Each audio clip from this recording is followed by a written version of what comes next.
देने वाला पाकिस्तान, बार बार nuclear bomb की धमकी देने वाला पाकिस्तान आज अपने ही बनाए हुए न्यूक्लियर बॉम्ब के रेडिएशन से परेशान हो चुका है। आज इस वीडियो में बात करूंगा पाकिस्तान और उसका न्यूक्लियर बम। तो नमस्कार दोस्तों, आप देख रहे हैं गुरु ज्ञानवाला। 22 अप्रैल 2025 को पहलगाम में 26 लोगों की सरेआम हत्या कर दी जाती है आतंकवादियों द्वारा, वो भी धर्म के आधार पर, धर्म पूछकर। एक महिला के कहने पर कि मेरे पति को तो मार दिया, मेरे को भी मार दो। बंदे ने मेरे पति को मारा, वो वही जा रहा था। मैंने उसे बोला मुझे भी मारो, तूने मेरे पति को मारा।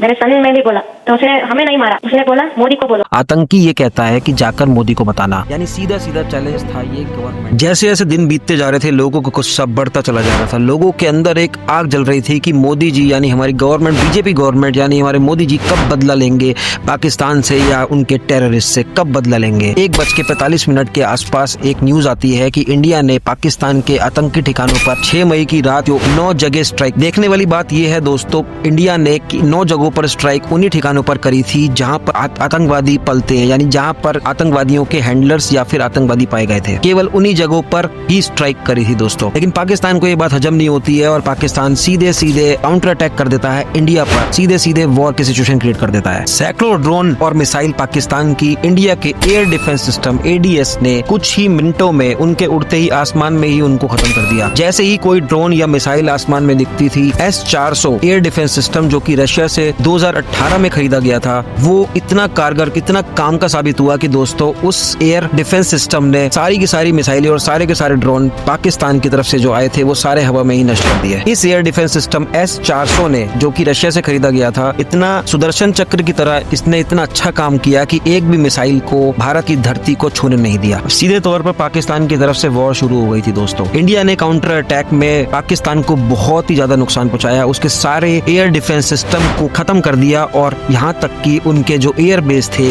वो भी खत्म कर दिए दोस्तों। जैसे कि सरगोदा एयरबेस, नूर खां एयरबेस और मुशफ एयरबेस, वो तीनों के तीनों एयरबेस हमारे मिसाइल्स ने तबाह कर दिए थे। अब जरा सोचिए कि बिना एयर डिफेंस सिस्टम और बिना एयरबेस के पाकिस्तान क्या ही कर सकता था दोस्तों। तो जब पापा पीटते हैं तो दोस्तों बच्चा मम्मी के पास ही मम्मी मम्मी करते हुए भागता है कि मम्मी बचा लो। एकदम बात आती है कि USA एंट्री करता है, इंडिया और पाकिस्तान के बीच सीज फायर का प्रस्ताव रखता है। इंडिया उसको एग्री कर देता है क्योंकि US के साथ भी बहुत अच्छे रिलेशन इंडिया के हैं। एक बात और देखने वाली है दोस्तों, इंडियन आर्मी, इंडियन एयरफोर्स और इंडियन नेवी का जॉइंट ऑपरेशन इतना प्रोफेशनल तरीके से हुआ था कि अगर हमको 2 दिन और मिल जाते तो शायद POK आज इंडिया का हिस्सा बन चुका होता। अब बात आती है कि सीज फायर की एकदम जल्दी कैसे मच गई, सीज फायर क्यों किया गया। दरअसल कैराना हिल्स से पाकिस्तान की न्यूक्लियर फैसिलिटी से न्यूक्लियर बॉम्ब के लीकेज की खबर सामने आती है। न्यूक्लियर बॉम्ब के लीकेज की वजह से वहां पर रेडिएशन फैलने के खतरा हो गया था, इसलिए आसपास के सभी इलाकों को पाकिस्तान खाली करा देता है। हालांकि IAF यानी इंडियन एयरफोर्स ने साफ इनकार कर दिया है कि हमारा इस